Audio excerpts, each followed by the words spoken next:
to my channel, Darth Carnivore. My name is Charlie, and in this video, I'm going to discuss vitamin C and scurvy. Ascorbic acid, or vitamin C's scientific name, literally means without scurvy.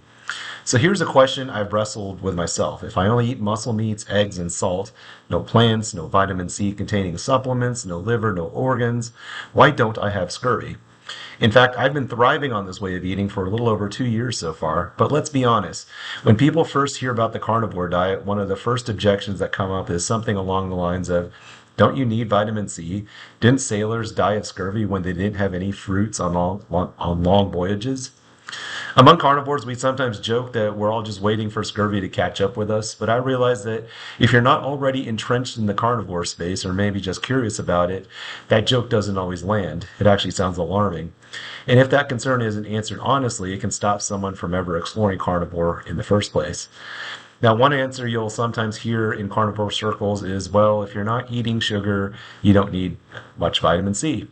There's actually truth in that, but by itself it can feel unsatisfying, almost like a slogan instead of an explanation. So in this video, I want to steelman this concern about scurvy and the carnivore diet. I'm not brushing it off, I'm not mocking it, I want to take this concern seriously. Because it is a legitimate question. If you're not getting vitamin C from plants, why don't you develop scurvy? That's the mystery I want to explore here first, not just through some research, but also through my own labs and experiences after years of eating this way. Let's dig in. First, I just wanted to go over that vitamin C is considered an essential micronutrient in the sense that we must get it from our diet. Since we don't produce it ourselves and it's required for normal functioning, many animals produce vitamin C from glucose, either in their liver or kidneys, and there's a few animals like humans, some fruit bats, guinea pigs, monkeys, that also must consume vitamin C or get vitamin C through their diet. So in fact, this loss of vitamin C production may not have just been a stroke of bad luck. It may have been an evolutionary gambit or trade-off. By giving up the costly ability to make our own vitamin C, our ancestors may have conserved energy and glucose for our big, growing brain. It only becomes a problem in modern situations like long sea voyages without access to fresh meat or ultra-processed diets. In the ancestral environment, it was a winning trade-off. Now, here's a deeper layer that makes this whole thing even more fascinating. The reason vitamin C and glucose compete in the body isn't just random bad design. It's because vitamin C actually comes from glucose in evolutionary terms, broadly speaking. Vitamin C is basically a chemical cousin of glucose. They're so structurally similar that they end up using the same transport pathway into our cells. And when your blood is full of sugar, glucose crowds vitamin C out, just like a bunch of nearly identical twins fighting to get through the same door. That's why carnivores don't face the same problem. Without a ton of sugar in the bloodstream, vitamin C gets more of the door to itself. In other words, the reason vitamin C and glucose compete today is a leftover echo of their evolutionary relationship. One is literally born from the other.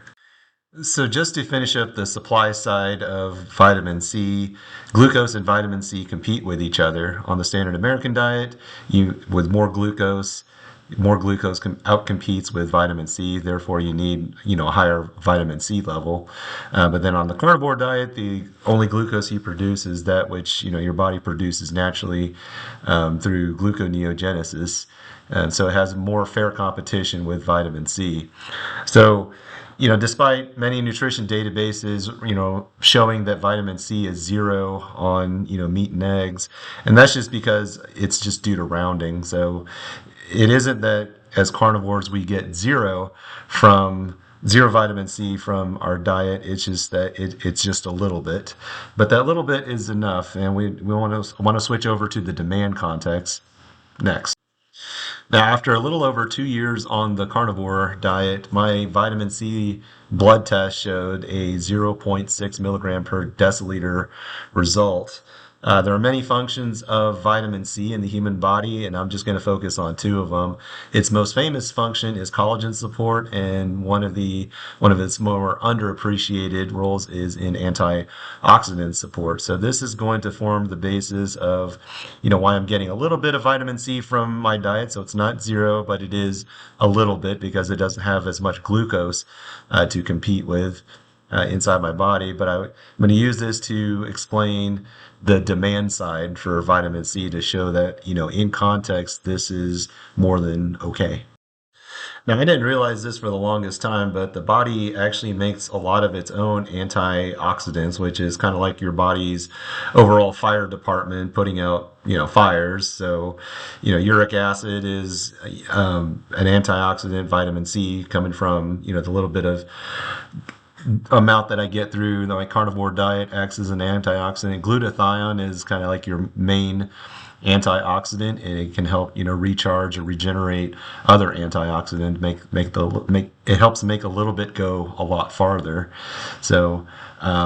But yes, this is the body's antioxidant department. Think of it as a team of firefighters, each with overlapping complementary functions.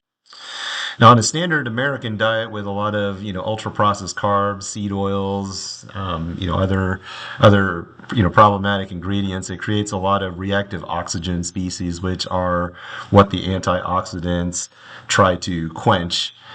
So it creates a dumpster fire of inflammation.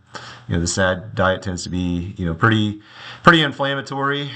So it creates a huge demand to have a very robust and big antioxidant system, whereas on whole foods carnivore, the fire is more like a campfire. So you don't need the LA fire department, for a small controlled campfire. So on the standard American diet, your antioxidant system is usually overworked, constantly inflamed, whereas on the carnivore diet, you need much less firefighter teams to put out to keep control of a small campfire. In terms of inflammation on my whole foods carnivore diet, my HSCRP, which is a measure of non-specific inflammation or chronic inflammation in the body, usually ranges between less than 0.15 to 0.34 milligrams per liter. So very low. I think so it's a very small controlled campfire. My insulin tends to be also pretty low single digits, so between 1.3 to 2.1. And I bring that up because usually a low insulin level is correlated or associated with a high amount of ketones circulating, which are anti-inflammatory by itself. So it's like the fire department has a fire marshal that actively goes into areas to try to prevent fires from breaking out in the first place.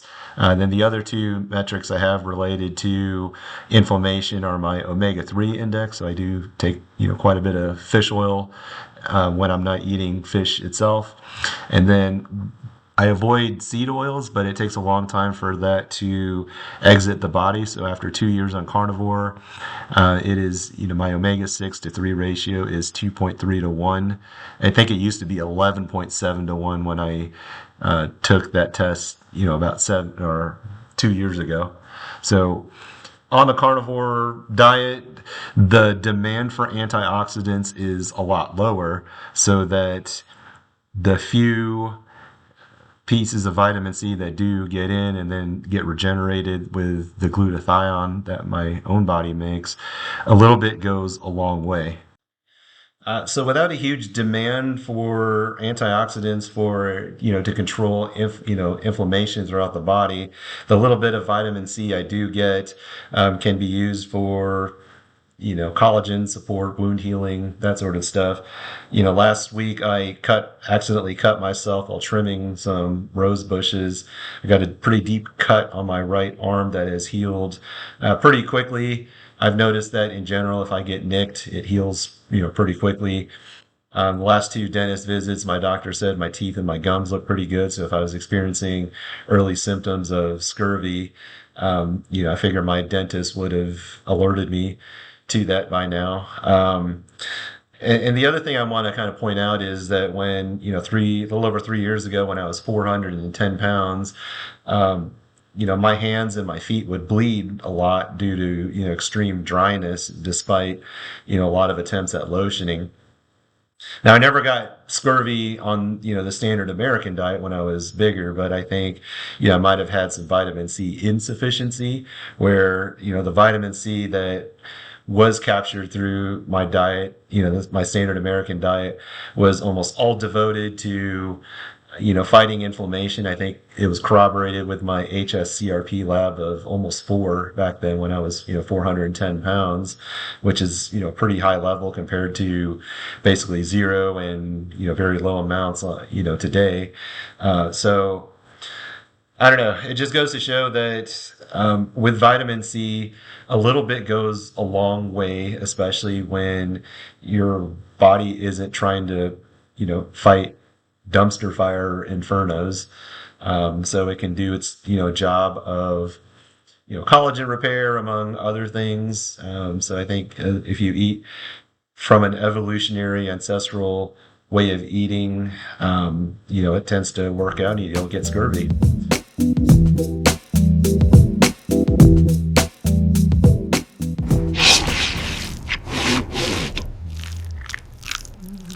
I find your duck food disturbing.